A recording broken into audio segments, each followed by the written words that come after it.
आपका state PCS classes में और डेली करंट अफेयर सेशन में आज हम 17 फरवरी 2025 का करंट अफेयर डिस्कस करेंगे, जिसमें पहला क्वेश्चन है कि पर्यावरण थिंक टैंक जर्मन वाच के जलवायु जोखिम सूचकांक 2025 में भारत को कौन सा स्थान मिला है। तो इसमें ये बताया जाता है कि कौन सा देश सबसे ज़्यादा जलवायु से प्रभावित है। तो इसमें जो है पहले नंबर पे है डोमिनिका, दूसरे पे चीन है, तीसरे पे होंडुरस है और चौथे पे म्यांमार और पाँचवें पे इटली और छठे पे कौन है, छठे पे हमारा भारत है।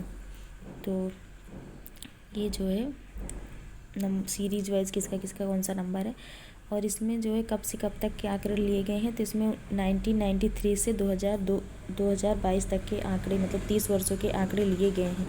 इस हिसाब से, इस रिपोर्ट के हिसाब से जो है भारत में सर्वाधिक तूफान चक्रवात ने जो है प्रभावित किया है। भारत को तूफान और चक्रवात ने सर्वाधिक प्रभावित किया है। और यह रिपोर्ट जो है कब से जारी होती है, तो ये जो है 2006 से जारी होती है। आगे बढ़ते हैं, नेक्स्ट क्वेश्चन देखते हैं कि भारत और यूएसए के बीच 50,000 किलोमीटर लंबे वाटरवर्थ सबसी केबल प्रोजेक्ट की घोषणा किसने की है। तो इसको जो है मेटा कंपनी ने की है। मेटा कंपनी जो व्हाट्सएप और फेसबुक और इंस्टा चलाती है वो है। इसमें जो है इंडिया और यूएसए के बीच में 50,000 लंबी समुद्र के नीचे केबल भी बिछाना जो है इसका उद्देश्य है। और इसका उद्देश्य क्या है कि जो बेहतर कनेक्टिविटी है उसको बढ़ाना है। और ये जो है 5 महाद्वीपों से होकर के जो है गुजरेगा। तो मेटा कंपनी ने भारत और यूएसए के बीच 50,000 किलोमीटर की लंबी सबसी केबल प्रोजेक्ट को शुरू करेगा। आगे बढ़ते नेक्स्ट क्वेश्चन देखते हैं कि 8वां हिंद महासागर सम्मेलन कहाँ हुआ। तो 8वां हिंद महासागर सम्मेलन जो है ओमान के मस्कट में हुआ है। और भारत की तरफ से किसने भाग लिया, तो भारत की तरफ से एस जयशंकर जो कि हमारे विदेश मंत्री हैं, उन्होंने भाग लिया है।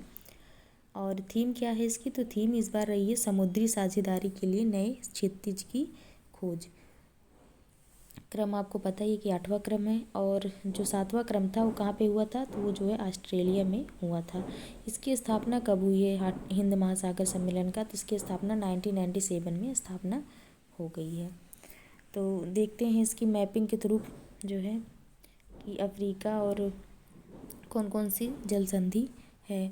तो सुएज नहर जो है किसके किसके मध्य है, तो सुएज नहर किसको जोड़ता है, तो सुएज नहर भूमध्य सागर को और लाल सागर को जोड़ता है। और यहीं पे है बाब अलमंदेव संधि यहाँ पे है। और ये किसको किसको जोड़ता है, तो बाब अलमंदेव संधि जो है लाल सागर को अदन की खाड़ी से जोड़ता है। इसको आंसुओं का द्वार भी कहा जाता है। और उसके बाद जो है हारमुज जल संधि है जो कि किसको किसको जोड़ता है, तो ये जो है फारस की खाड़ी और ओमान की खाड़ी को, ओमान सागर को जोड़ता है। कौन, हारमुज जल संधि यहाँ पर है।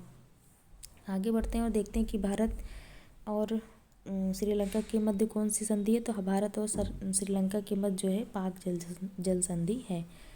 और ये मलेशिया और सुमात्रा के बीच कौन सी जल संधि है, तो मलेशिया और सुमात्रा के बीच जो है मलक्का जल संधि है, जो कि विश्व की सबसे लंबी जल संधि है। ये अंडमान सागर को जावा सागर से जोड़ती है।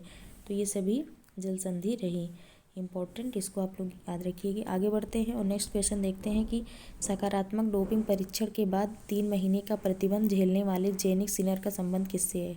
जेनिक सिनर अभी न्यूज़ में जो है ये टेनिस की प्लेयर हैं, बहुत बार आए हैं क्योंकि इन्होंने जो है 2024 में ऑस्ट्रेलियन और यूएस ओपन जीता था। अभी 2025 में जो ऑस्ट्रेलियन ओपन हुआ है उसमें भी इन्होंने जीत हासिल की थी। लेकिन अभी इनको जो है डोपिंग की वजह से, मतलब जो प्रतिबंधित दवाओं के यूज के लिए इनको 3 महीने के लिए जो है प्रतिबंध लगा दिया गया है। और किसके प्लेयर हैं, तो ये टेनिस के प्लेयर हैं। नो योर मेडिसिन किसने लॉन्च किया था, तो नो योर मेडिसिन जो है नाडा ने लॉन्च किया था। आगे बढ़ते हैं नेक्स्ट क्वेश्चन देखते हैं कि ब्लूमबर्ग की वर्ष 2025 की एशिया के सबसे धनी परिवारों की सूची में किसे शीर्ष स्थान मिला है। तो इसमें जो है अंबानी परिवार को सबसे जो है शीर्ष स्थान मिला है। उसके बाद है चेरावनोट परिवार जो कि थाईलैंड से है, और हरटोनो परिवार जो कि इंडोनेशिया से है। उसके बाद 4th नंबर पे मिस्त्री परिवार जो कि भारत से ही है, इसको जो है स्थान मिला है। तो ये ब्लूमबर्ग की जो है रिपोर्ट है। आगे बढ़ते हैं नेक्स्ट क्वेश्चन देखते हैं। नेक्स्ट है कि इंडिया ऑयल कॉरपोरेशन लिमिटेड ने किस देश की NDCOC के साथ में जो है LNG आपूर्ति के लिए समझौता किया है? तो ये जो है भारत ने UAE मतलब की राजधानी Abu Dhabi national oil company के साथ में किया है। इसमें इंडिया ऑयल कंपनी जो है मिल करके काम करेंगी। इसका समझौता LNG आपूर्ति के लिए हुआ है, जो कि एक तरलीकृत प्राकृतिक गैस है। लिक्विड नेचुरल गैस को बोलते हैं। LNG का full form liquid natural gas होता है। इसमें जो है कितने की आपूर्ति की जाएगी? तो इसमें प्रतिवर्ष जो है 1.2 मिलियन टन की आपूर्ति की जाएगी। यहाँ पर UAE है और ये कहाँ पर आएगी? इसकी भारत में 2 जगह पे आएगी। या दहेज जो है गुजरात में इसकी अब मतलब पाइपलाइन के थ्रू आएगा, और उसके बाद जो है दूसरा जो है एन्नोर जो कि तमिलनाडु में, वहाँ पर आपूर्ति की जाएगी। आयात आएगा मतलब कि UAE से आयात तक होगा। आगे बढ़ते हैं, नेक्स्ट क्वेश्चन देखते हैं कि चौथा नो मनी फॉर टेरर सम्मेलन कहाँ हुआ है? नो मनी फॉर टेरर का मतलब होता है कि आतंकवाद के लिए कोई पैसा नहीं। तो ये जो है इसका 4th सम्मेलन म्यूनिख जर्मनी में हुआ है। इसमें भारत की तरफ से किसने लीड किया है? तो भारत की तरफ से नित्यानंद राय ने, जो कि गृह राज्य मंत्री हैं, उन्होंने लीड किया है।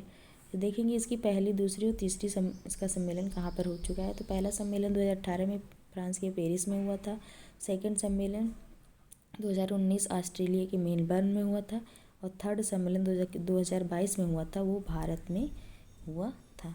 तो चौथा जो है कहाँ हुआ? तो ये म्यूनिख के जर्मनी में हुआ। आगे बढ़ते हैं और नेक्स्ट क्वेश्चन देखते हैं कि नए आयकर विधेयक की जांच के लिए किसकी अध्यक्षता में 31 सदस्यीय चयन समिति का गठन किया गया है? तो इसमें जो है किसको जो है अध्यक्षता बनाई गई, किसकी अध्यक्षता में? तो बैजयंत पांडा की अध्यक्षता में ये समिति गठित की गई है। किसको रिप्लेस करेगा? तो ये इनकम टैक्स एक्ट जो कि 1961 का था, उसको जो है रिप्लेस करेगा। इसमें जो है 12 लाख टैक्स फ्री हो गया है नए कर में। तो जो है हम लोग बजट में पढ़ाई था। तो इसमें जो है किसके ऊपर फोकस किया गया है? तो इसमें जो है वर्चुअल एसेट शामिल किया गया, जो कि किसको क्रिप्टो करेंसी बोलते हैं, वो भी शामिल है। क्रिप्टो करेंसी जो कि वर्चुअल एसेट बोलते हैं।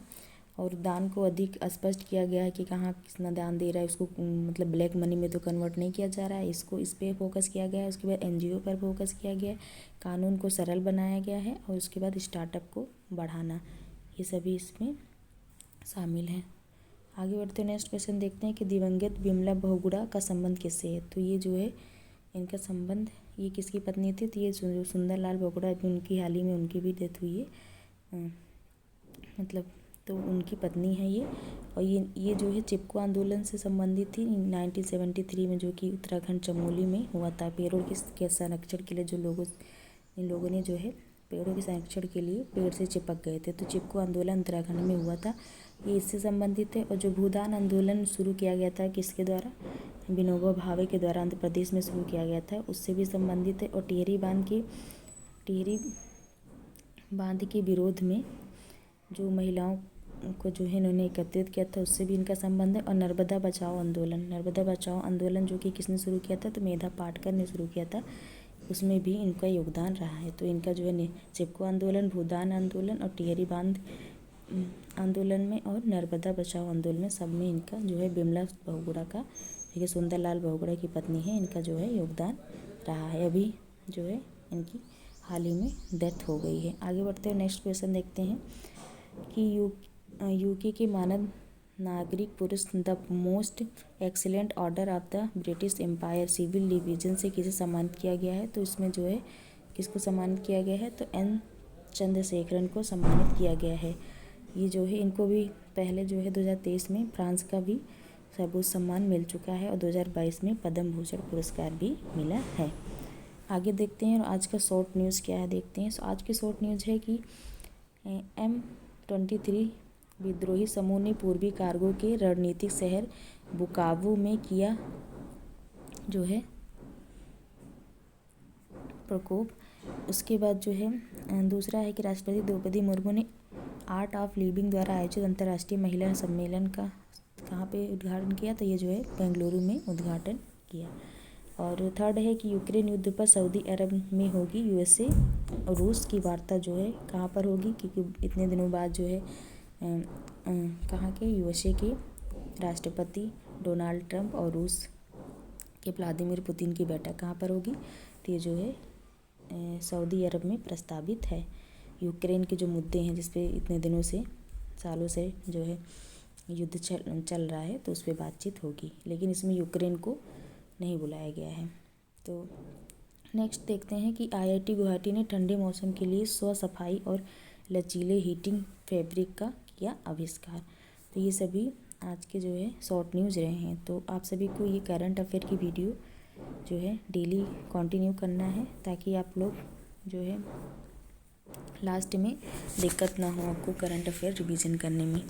तो आप सभी ऐसे वीडियो देखते रहिए। बहुत बहुत धन्यवाद।